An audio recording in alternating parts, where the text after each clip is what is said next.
Nkunku's composure and class sneaked Chelsea to 3 points at the Vitality Stadium. Did we deserve it? No, but sometimes it's nice to win a little bit ugly. We got our rewards for a strong finish to the game, but we learned a lot last night, some good and some bad. And I'm here to talk about, is Nkunku our number 9? Is Sancho giving us Eden Hazard vibes? Why Robert Sanchez was the real man of the match, plus even more things, and 5 things we learned in last night's 1-0 win against Bournemouth. Hit that like button, and most importantly, share your opinions on the game below in the comments. Hope you enjoy, and let's get straight into things. For the first thing we've learned, I think we've just seen Robert Sanchez's best performance in a Chelsea shirt, because last night, Sanchez basically was the real reason as to why we secured 3 points. He saved us. He literally saved us. Last night, he had to save 7 attempts, 5 inside the box. He prevented 2.48 goals from Bournemouth. He basically stopped us potentially picking up a 2-1 defeat against a very strong Bournemouth team. Yes, he gave away the penalty, but it wasn't really his fault. He was done a bit dirty then by a bad pass in behind from Wesley Fofana, but he made up for it by being composed, making his frame really big in goal and getting inside Evan Nilsson's head.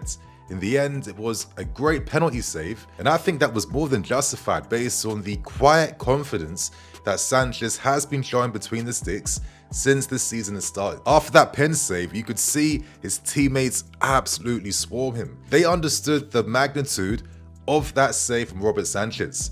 It came at the crucial time in the game, right before the halftime whistle was blown, because if we had conceded that and went 1-0 down before we took part in the second half, you think to yourself there's a big possibility we get absolutely nothing from this game. On top of that, Robert showed class with his distribution from the back, in particular playing some excellent passes, but most importantly, it's how he uses his massive frame, his massive hands, because for me, I think he's one of the best goalkeepers when it comes to high claims and using his hands, and he was constantly relieving pressure from us at crucial times by having that ability to claim these crosses and high balls from these dangerous areas. Last night, Robert Sanchez was the real man of the match. Maresca is currently backing him as his number 1. His competition has left in George Petrovic, and you think to yourself, is this the season where Robert Sanchez can finally showcase his simmering potential and announce himself as one of the leading goalkeepers in the Premier League? The second thing we've learned, Nkunku reminded us of his world-class capabilities inside that box. We had around 10 minutes left in that game. Maresca had to make a change to turn things around in our favour, and the final option he could exhaust from the sub bench could only be Nkunku. Now, Nkunku might think to himself, this season's starting a bit weird. He's found himself on the sidelines even more. He's becoming the first choice guy you turn to in the Conference League, and Nkunku would be thinking to himself, I should be expecting more, no? Last night, his winner was his first goal in the Premier League, and you could see how much it meant to him. You could see his reaction, you could see the anger, you could see the passion. He pointed to the fans, he kicked over that microphone. This wasn't just a celebration to show the passion of scoring a winner right near the end. This was a celebration that was a reminder, that passion, that anger, that was sent out to everyone.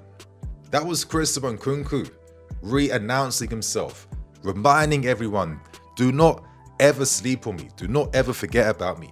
I am a world-class player. This is what I do.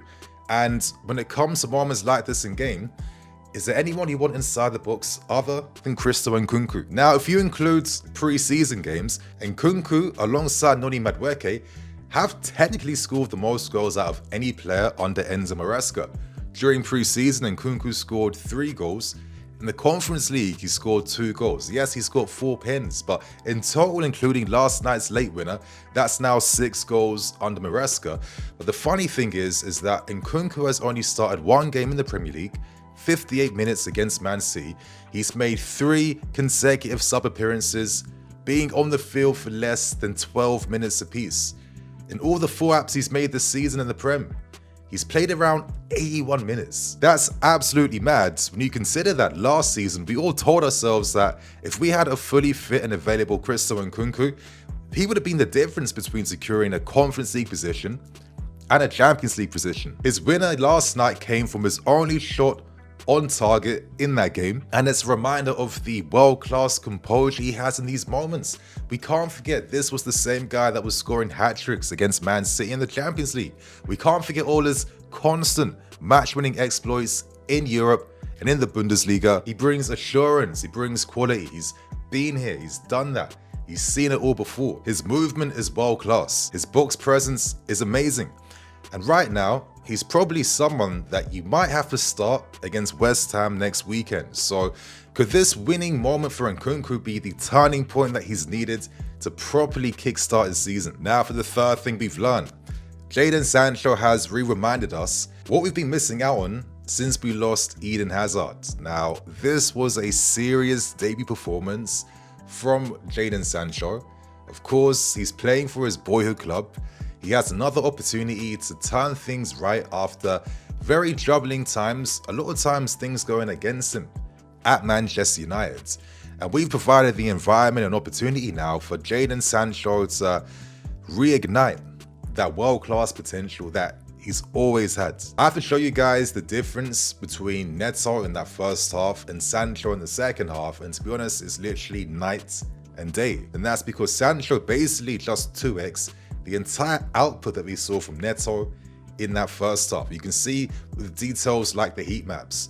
Look how red those positions are that Sancho is taking up. That shows the influence in which he's receiving the ball and making things happen. He's basically nearly 2x all the touches, accurate passes, key passes, big game and big chance contributions, whilst basically getting dispossessed around the same amount of times as Pedro Neto. And this is why a lot of us felt like we saw this Eden Hazard-like influence, vibe and energy from Sancho yesterday. And that was because of his ability to basically attract 2 or 3 players onto himself with the brave dribbles that he's making into these tight spaces, because he trusts his close control, he trusts his technique, and every single time he was basically a magnet for the opposition, just attracting them towards himself. And Sancho had the self-awareness and intelligence to play these disguise outside the boot passes to find teammates inside the box. It was this same action which led to the winner scored by Nkunku. But the Hazard comparisons don't stop there. Now, of course, Hazard's still on a different level, one of the best players we've ever seen in our history. But the reason why we felt that vibe was not only the brave dribbles that Sancho had, not only was it his intent from the first minute he announced himself in that second half, it was how he also combined with his teammates. As that second half went on, you could constantly see the team was playing everything towards Sancho down that left-hand side. And Sancho was impactful on the ball. How many times was he finding Cucurella's underlapping passes in behind? We saw him combine alongside Nico and Cristo and everyone. Every time he had the ball, he looked to run towards a goal, he looked to play forwards, and he just improved the connective play down that left-hand side based on everything he was doing in the game. He had like this talismanic effect on the team, and it's that talismanic energy that Eden Hazard also used to ooze on a weekly basis. Of course, there's still much work to do for Jadon Sancho, but come on, it's a promising start to life at his new football club. Maresca revealed afterwards post-match that Sancho is the type of winger that he likes, alongside players like Noni Madueke, and Maresca revealed himself that he felt like Sancho was someone that just needs some love shown his way, and it does feel like Maresca is set to adorn Sancho this season with lots of love if Sancho maintains this promise that he showed us last night.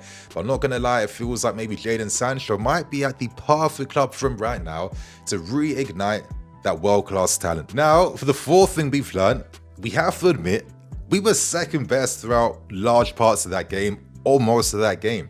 Now, of course, I can discuss some of the positives and the impacts we saw from players, but one thing we can't forget is that Bournemouth kind of outplayed us and outcompeted us for around 65% of yesterday's game. The stats show it for themselves. I mean, look, 1.7 XG compared to our 0.78, 19 shots compared to our 10, 2 goalkeeper saves. Our keeper was tested 7 times. Looking at the shots, Bournemouth hit the woodwork twice. They had 1 penalty save. They had 10 shots inside our box. Tactically, They nullified us for large parts of the game, and if I'm being brutally honest, one of the major reasons as to why we came back, outside of just the positive substitutions, was also the fact that Bournemouth kind of tired out and were not able to maintain that aggressive man-to-man mid-block, which really nullified a lot of our passing opportunities. They constantly disrupted us in the build-up phase. They forced us to play backwards passes time and time again. They put so much pressure into making sure that Cole Palmer couldn't face the goal when it comes to helping us attack and play through Bournemouth.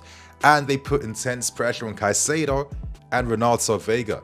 Now, Vega got better as the second half went on, and that came in tandem with having a bit more space to play in the midfield, because in that first half, it was a rude awakening for Vega, his first game in the Prem, and it would have been an education for him to prepare himself for the type of intensity, pace and aggression that he'll be facing on a weekly basis. When you combine a midfield that was maybe playing the wrong passes, getting closed down a bit too easy, alongside the fact that we had a Disasi that was just not comfortable maybe progressing the ball past the halfway line like he should have, it created a game where we were getting penned back in our own half quite a lot of times, and Bournemouth were regularly taking advantages of turnovers in our half, which led to many shots against us. I think to myself, after I watched that game again, if we had a fit Lavia alongside Caicedo, I think that could have mitigated a lot of the issues that we faced in that first half. But equally, I felt like Maresca also reacted quite late. Thank God there was enough time for us in the end to turn things around once the second coming of Mascar in Sancho, Felix and Cole Palmer were leading our attack. Of course, I can't disregard the positives we showed near the end of the game, but equally, I also can't disregard that first 65% of the game where we were second best throughout, and it was a reminder that outside of the individual class and talents that can maybe separate us against teams like this, we are still a big work in progress. So it's good that luck was finally on our side. Hopefully we turn things around against West Ham. But for the final thing we've learned, I think last night, Levi Colwill has reminded us why he is the future of our defense, because I thought he ended this game in spectacular fashion, and he's really starting to grow on the promise that he's showed. Now, one of the best parts about his game yesterday was the key blocks and interceptions that he made throughout, especially during the closing parts of the game, where he was even more alert, even hungrier to compete, and you could see that with the energy he had on the field. I mean, he was celebrating tackles, he was celebrating blocks, he was celebrating interceptions, and it's a reminder that even though this guy is world class on the ball, and I say that with all the confidence in the world, it shows you that he only cares more about the defensive side of the game, because that's where he has his pride in. The guy is a great all-round football player, and I really felt like he displayed some of his versatility yesterday by also playing the wide centre-back role. He was really key to us, really kick-starting a lot of attacks, as he's showing a lot of throughout the start of the season. I thought he did really well to compete alongside Evan Nilsson, who was a very tricky striker looking to make runs to the near posts and far posts, constantly being a thorn in the side of our back line. I thought he was incredibly unlucky to pick up a yellow card against Semenyo for a world-class tackle, another key tackle at that moment. Again, it's his forward passing, and I think one of the best passes we've seen this season from any club was that long ball he played to Joao Felix, where he produced that pass when he was on the run. I mean, that goal and backspin on that pass then, that long pass. It was kind of like a video game. It was kind of like FIFA accuracy then. I thought Felix took it down beautifully, but I'm not gonna lie, I was having all these fantasies of, imagine if we had a Drogba who's just receiving that on his chest. Yeah, it would have been an absolute shutdown if these guys are playing in the same team together. But Levi Colwill's influence is growing more and more and more. Maresca has said he is trying to encourage him to showcase his leadership, credentials and capabilities, because he has that. And I felt like last night, one of the big positives was Levi Colwill ending the game like a leader and like someone that could be leading this football club for the foreseeable future. So my friends, that is everything we learned in last night's lucky win against Bournemouth. Hope you guys enjoyed, share your thoughts and opinions, and of course, like and share the video and all that good stuff. So my friends, see you all tomorrow with some more videos. Cool.